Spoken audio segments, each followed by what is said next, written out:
سلام الله عليكم الإخوة الأخوات، نتمنى تكونوا بخير وعلى خير في هذا العدد الجديد والحلقة الجديدة من قناة ديالكم مصدر الخبر.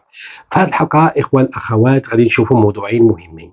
الموضوع الأول وهو البرنامج ديال صحفي مغربي بقناة الجزيرة محمد الرماش. غادي نشوفوا أيضا الهجمة ديال فيصل القاسم على الكراهية واتهمهم بعدم تحرير الجماجم بطبيعة الحال الموجودة في فرنسا. إذا موضوعين مهمين للغاية، نحاول نطرق لهم إخواني أخواتي بكل تفصيل في هذه الحلقة. نرجو منكم بطبيعة الحال فضلا وليس أمرا الاشتراك معنا دائما في القناة وتفعيل جرس الإنذارات وضغط على زر الإعجاب باش ينتشر هذا الفيديو على أوسع نطاق. شكرا لكم إخواني أخواتي مرة أخرى، ونمر مباشرة إلى التفاصيل.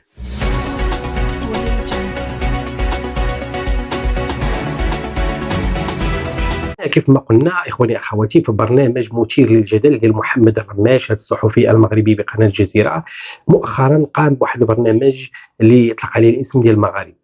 وهذا البرنامج الهدف ديالو وهو الموروث والمشترك والجغرافيا وما إلى ذلك، المشتركة ما بين بلدان المغرب العربي. وكانت هناك حملة على مواقع التواصل الاجتماعي وخصوصا على منصة إكس هاجمت هذا الصحفي المغربي بطبيعة الحال، وقالت له بأننا نحن المغاربة نعرف هويتنا جيدا وتاريخنا جيدا، ولا يمكن في حال من الأحوال أن نشترك مع أحد في التاريخ ديالنا والقيم ديالنا.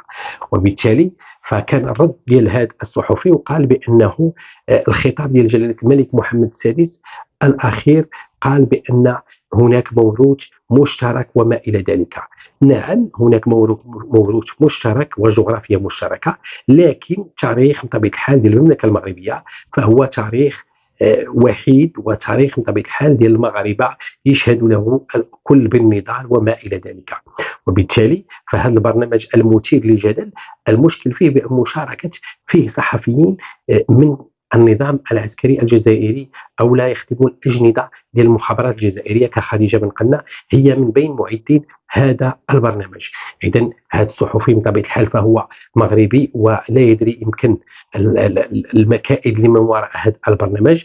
وهو لما عرض الجزائر السطو على التراث المغربي بطبيعة الحال وكتحاول أنها تسجل في اليونسكو ما هو زليج وما هو قفطان وما هو مأكولات وإلى ذلك، فالتجأت هذه الصحفية اللي كتخدم كما قلنا الأجندة ديال العسكر الجزائري أنها تدس هذا البرنامج بطبيعة الحال باش يجعل بأن هناك موروث واحد في شمال إفريقيا بطبيعة الحال للمغاربة ديال المملكة المغربية والجزائريين والتونسيين.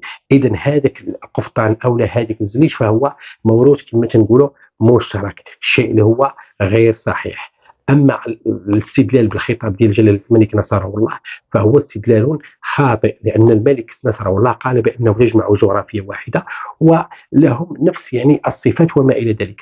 ما تكلمش على القفطان أو على الزليج أو على ما إلى ذلك بأنه مشترك بين هذه الدول. إذن تم استغلال بطبيعة الحال ديال هذا الصحفي استغلال جيد من طرف هذا الخبيرة أو هذه الصحفية خديجة بن قنة ديال العسكر الجزائري.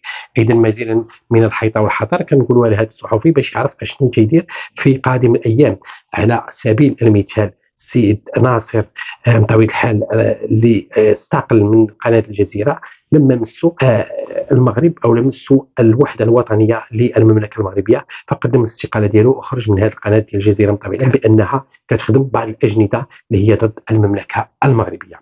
إذن في الموضوع الثاني إخوان أخوات موضوع ديال فيصل القاسم الصحفي المعروف بطبيعة الحال السوري الدكتور وما إلى ذلك، فقال بأنه على الجزائر أن تحرر الجماجم ديال الشهداء قبل أن تنادي بتحرير فلسطين وتضحك على الشعوب.